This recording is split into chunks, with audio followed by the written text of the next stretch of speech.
Hey Ecofictologists, my name is Lovis and today I am unbelievably excited to talk to you about this beauty of a book, 3 Ways to Disappear by Katy Yocom. We've been talking about conservation in ecofiction recently, and this book is just such a beautiful example of how powerful it can be. Just as an aside, before we get going with the review, I wanted to point out that this book is published by Ashland Press, which is a small publisher that has decided to focus its attention on stories about the environment, animal protection, ecology, and wildlife. They wanted to produce books that foster an appreciation for worlds other than our own and for ways that we all connect with each other. They publish both fiction and non-fiction, so if you are wanting to support a small publisher and narrow your search to ecofiction, then I think this is a great place to start. Their website is actually where I found 3 Ways to Disappear, and I have absolutely loved it, so I will definitely be going back there to see what other goodies they have. Okay, get ready for your next favorite book. It's a big promise, I know, but just go with me on this. 3 Ways to Disappear, let's get into it.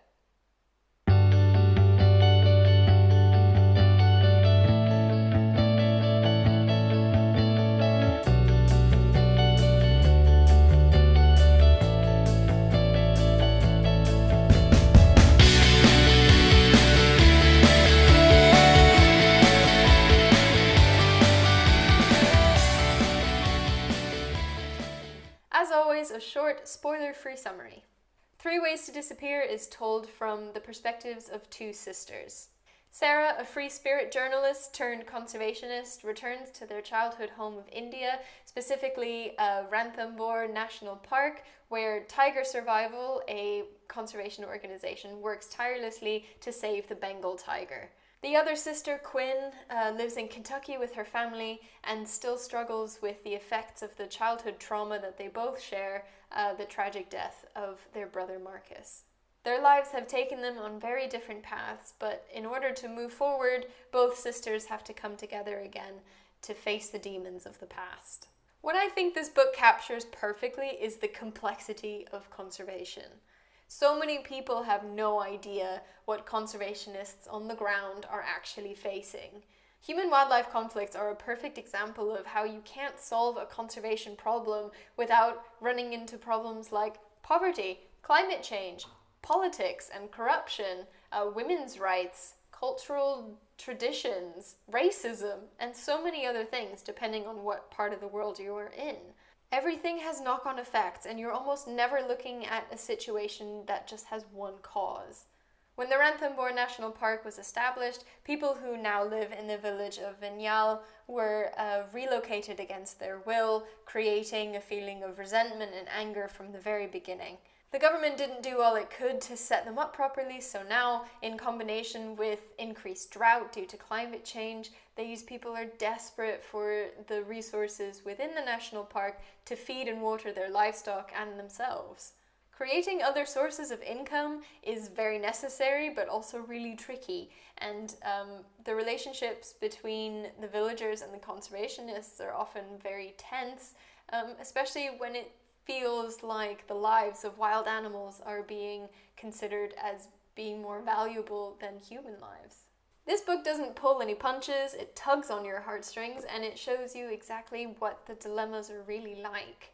It's easy when you're outside of the situation to place blame on the poachers or the villagers putting pressure on conservationists and say what they're doing is wrong. But in many ways, they were driven to their actions by their situation, which was created by forces completely out of their control, or perhaps by traditions that don't allow them to change. Situations are always more complex than they first appear.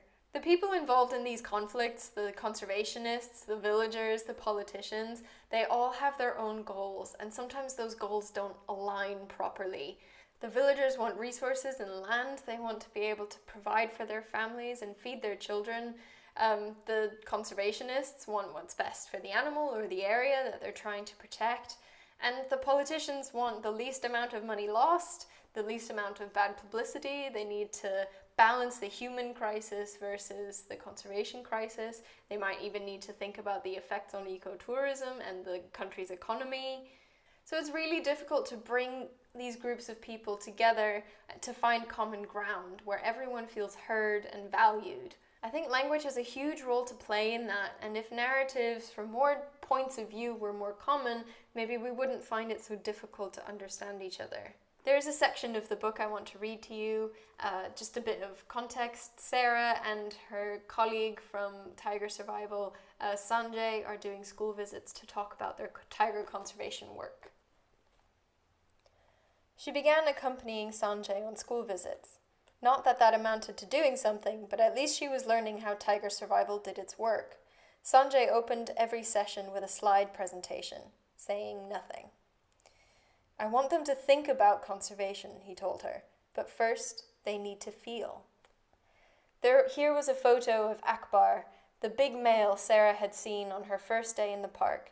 He was running, his massive forelimbs reaching, his top line a long, beautiful curve. Next, a fresh pug mark in the soft dirt. Akbar's regal head in profile, and a video clip of a tigress at rest in dappled sunlight, the tip of her tail thumping the ground contentedly. Sarah watched from the back of the room.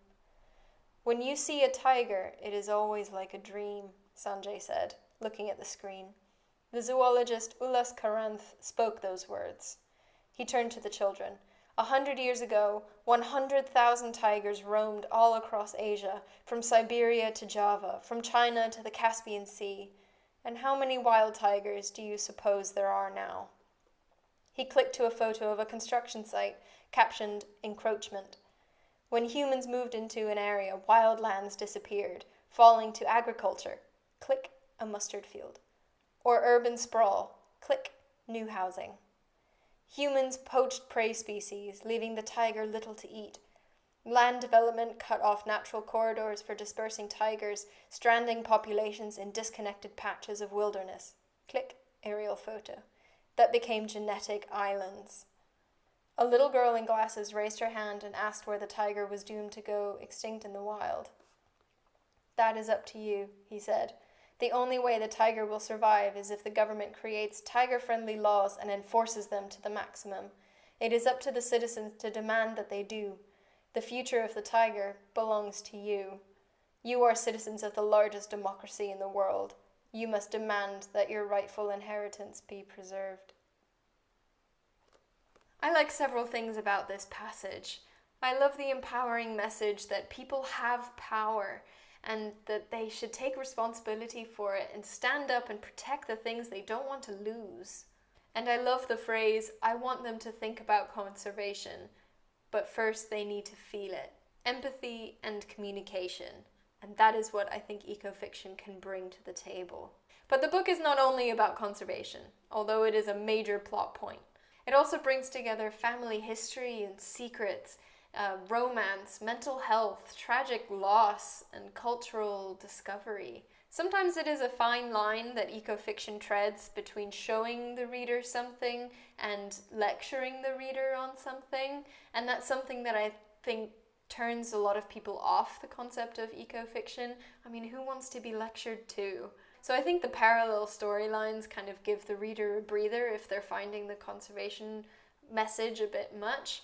And it gives them a way to really invest in the characters, and it brings the characters to life. I think I'm an outlier in that I would have loved the book anyway, even if it had been only about conservation and didn't have these parallel storylines, but I do think that they really added to the depth of the characters, and it really gave the reader a way to immerse themselves in the romance and the secrets and the suspense, and then ultimately you care more about the conservation message. Another aspect of this book that I really loved is the sense of place that it evokes. You really get a feeling of India in different cities, the nature in the national park and the culture in the villages.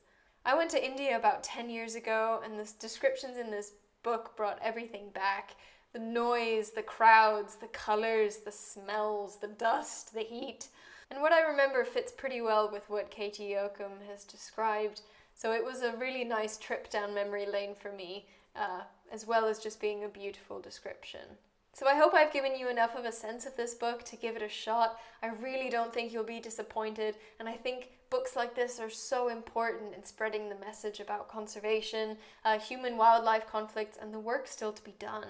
If you want to learn more about conservation and ecofiction, check out the other videos in this series. I will leave links to them at the end. As always, leave your comments below. I want to hear what you think. And be sure to subscribe to the channel so you don't miss any content when I post on Wednesdays. So that's all from me, and I'll see you next week, Ecofictologists.